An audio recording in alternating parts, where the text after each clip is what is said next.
Professor, vamos lá. Agora o assunto é BRICS, tá? Quando a gente olha o mapa, tá?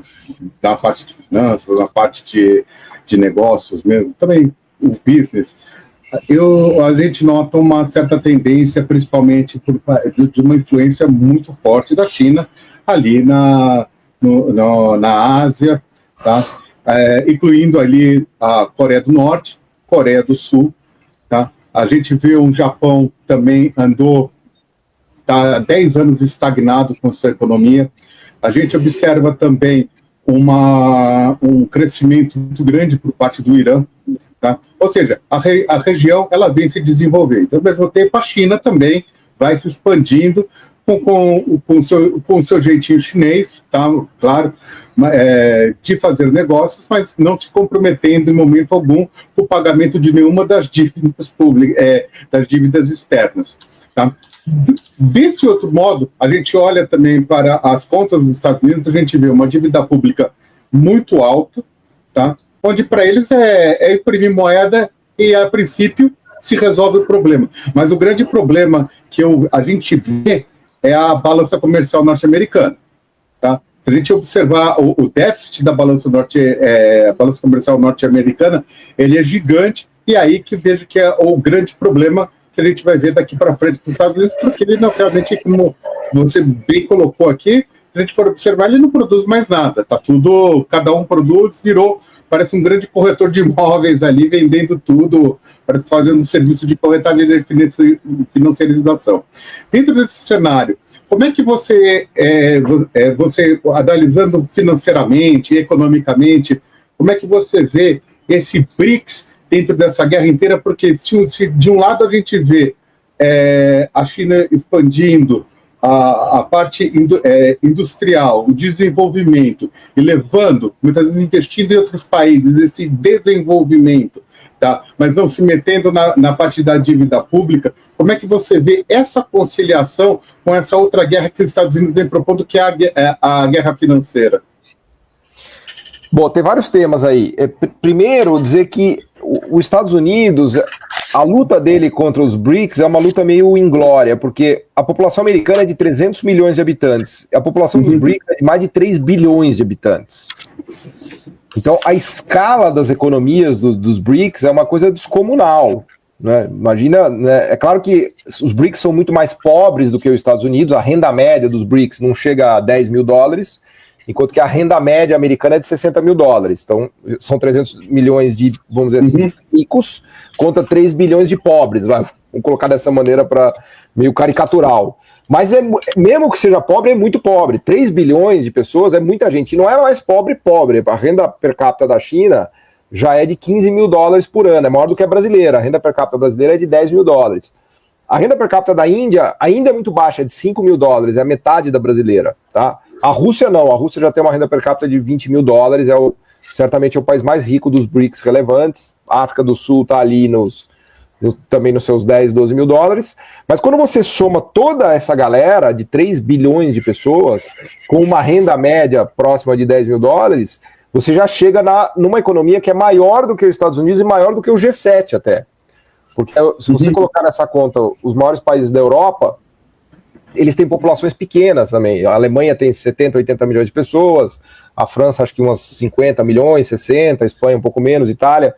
Então, eu gosto muito de comparar a ascensão da China contra os Estados Unidos com o que foi a ascensão dos Estados Unidos contra a Inglaterra no início do século XX. A maior economia do mundo no início do século XX era a Inglaterra, no final do século XIX. Mas ela foi superada pelos Estados Unidos já no início do século XX. Porque a população americana, a economia americana era muito maior do que a inglesa.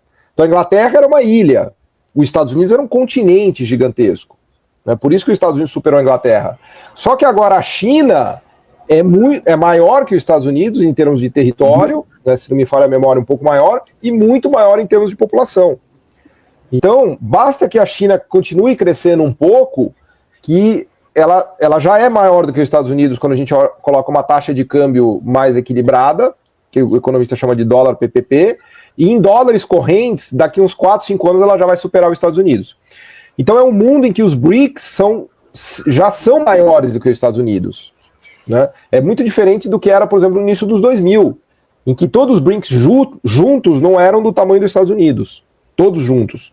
Hoje todos juntos são maiores do que o G7 já, para você ter ideia. Tá? Agora, os BRICS, né, eu acho que a outra vez que eu tive no canal eu contei um pouco essa história. Quando você vê de onde veio os BRICS, é um negócio totalmente estapafúrdio, porque foi um economista do Goldman Sachs que inventou esse termo BRICS para fazer marketing, para vender investimento para os clientes. Então ele queria vender produtos para o cara investir no Brasil, para o cara investir na China, na Índia, na Rússia e na África do Sul. Aí ele inventou um nome que ele achou bonitinho, que é o BRICS, e ele projetou que essas economias teriam a maior população e seriam as maiores economias do mundo em 2050. E daí que veio o BRICS. Foi uma criação do Jim O'Neill. Aliás, eu tenho aqui na minha biblioteca esse livro dele, que chama BRICS. Né? E é curioso, porque isso foi em 2007, antes da crise de 2008. E aí os BRICS gostaram da ideia, falaram, putz, gostamos disso. Aí eles se juntaram e fizeram o BRICS, entre aspas, né? Fizeram o banco que tem a sede em Xangai, começaram a se articular, né? Mas eles são países muito distintos. É importante dizer que, assim, o que o Brasil tem a ver com a China?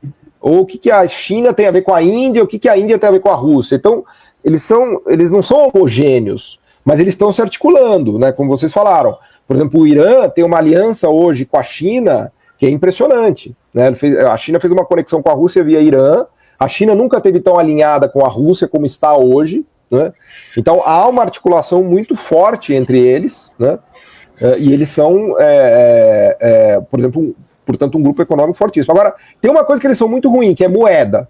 A moeda dos BRICS é horrível. Nenhum país do BRIC tem moeda boa, tá? A moeda brasileira, que é o real, é totalmente inconversível. A moeda chinesa, que é o yuan também, a conta capital lá é fechada, você não consegue tirar dinheiro e pôr. O rublo está sujeito a centenas de sanções. A rúpia da Índia também é uma moeda que tem pouca credibilidade. O rand sul-africano também nem se fala. Então, assim, os BRICS são bons para produzir petróleo, né, agora com a entrada da Arábia Saudita. Tem economias, tem a produção industrial gigantesca. A China tem uma produção industrial de 5 trilhões de dólares, que é o dobro da produção industrial americana.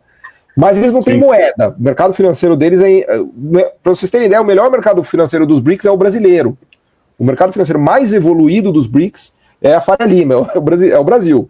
Na China nem tem mercado financeiro privado, é tudo estatal. Tá?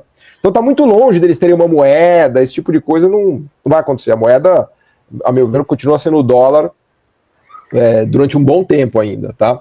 Agora, acabou o mundo dos Estados Unidos em que ele era o rei absoluto. Né?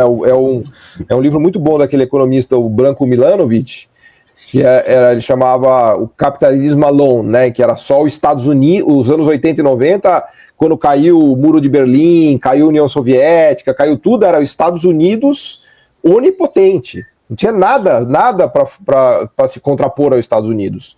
Os Estados Unidos era o único, absoluto, onipotente, assim que foram os anos 80 e 90.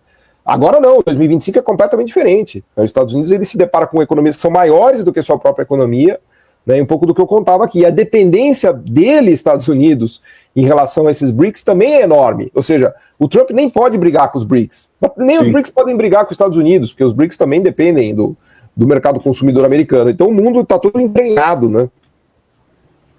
Perfeito, professor. Obrigado.